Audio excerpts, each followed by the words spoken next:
10 দিন পর শ্বশুরবাড়ি থেকে আমি কোয়ার্টারে আসলাম। আর কোথাও থেকে এলে না প্রচুর প্রচুর কাজ জমে থাকে। কদিন ধরে এতটা গরম দিয়েছে, তাই ভাবলাম যেহেতু আমি বাড়িতেও ছিলাম না, তাই সমস্ত কিছু কাঁথা বালিশ তোষক সমস্তটা রোদে দিয়ে রোদ খাইয়ে নেই। আর এদিকে ডালটাও ছিল 10 দিন ধরে যেহেতু, তো ভাবলাম রোদে একটু দিয়ে নেই, তাহলে বেশ ভালো থাকবে ডালটা অনেক দিন পর্যন্ত। তার সঙ্গে কিছু টুকিটাকি বয়ামও আমি আজকে ধুয়ে দিয়েছি। রোদ দেখলে না আমার প্রচুর প্রচুর জিনিসও ধুতে ইচ্ছে করে, আর মনে হয় ঘরের সমস্ত কিছু বাইরে বের করে দিয়ে সব কিছুতেই রোদ খাইয়ে নেই। আর আমার কোয়ার্টারের মধ্যে সব থেকে পছন্দের জায়গা হচ্ছে কিচেন।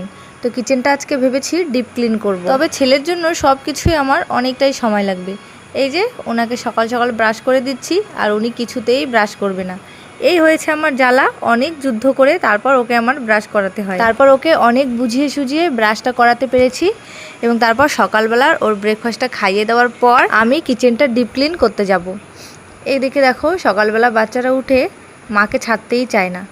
এই যে ও দেখো এখন আমার কোলে অনেকটা থাকবে, আমার কোল থেকে নামতেই চাচ্ছে না, তাই একটু ওকে আদর করে দিয়ে তারপর আমি আমার বাকি কাজগুলো করে ফেলবো। প্রচণ্ড গরম পড়েছে, তাই আজকে খুব সিম্পল রান্না করব, তাই রান্নার কিন্তু ঝামেলা নেই। এই যে ছেলেকে এখন আমি বসিয়ে রেখে আমার কিচেনটা পরিষ্কার করতে আমি লেগে পড়বো। দেখবে কিচেনটা যদি পরিষ্কার না থাকে না, তাহলে না রান্না করেও ভালো লাগে না। তাই আমি বাড়িতে গেলে এসে সবার প্রথমে কিচেনটাকে সুন্দর করে পরিষ্কার করে নিই। সমস্ত বাসনগুলো মেজে আমি মশলার কৌটোগুলোও কিন্তু পরিষ্কার করে ধুয়ে নেই, তারপর আমি রান্না করি। কিচেনটা পরিষ্কার না থাকলে না আমার একটুও ভালো লাগে না। সারাদিনের মধ্যে যেহেতু অনেকটা সময় আমার এই কিচেনেই কাটে, তাই আমি সব সময় চেষ্টা করি আমার ছোট্ট স্বপ্নের কিচেনটা সুন্দর করে পরিপাটি করে রাখতে। আজকে আমি এতটা ব্যস্ত ছিলাম যেহেতু অনেকগুলো কাজ একসঙ্গে জমেছিল, তাই না আমি কিচেনটা পরিষ্কার করা তোমাদের সঙ্গে শেয়ার করতে পারলাম না। তবে কিচেনটা পরিষ্কার করার পর কেমন লাগছে সেটা তোমাদেরকে অবশ্যই দেখাবো।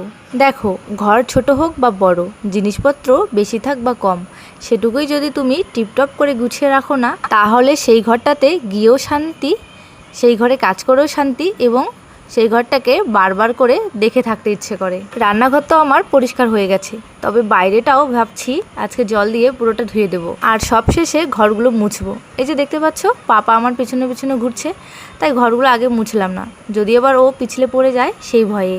ওকে স্নান করিয়ে দিয়ে ঘুম পাড়িয়ে রেখে তারপর আমি বাকি ঘরগুলো মুছে ফেলবো। আজকে তাহলে এই পর্যন্ত থাক। তোমাদের সঙ্গে দেখা হবে আমার কোয়ার্টারের আরেকটি ভ্লগে। ততক্ষণ তোমরা সবাই অনেক অনেক ভালো থেকো, সুস্থ থেকো। টাটা।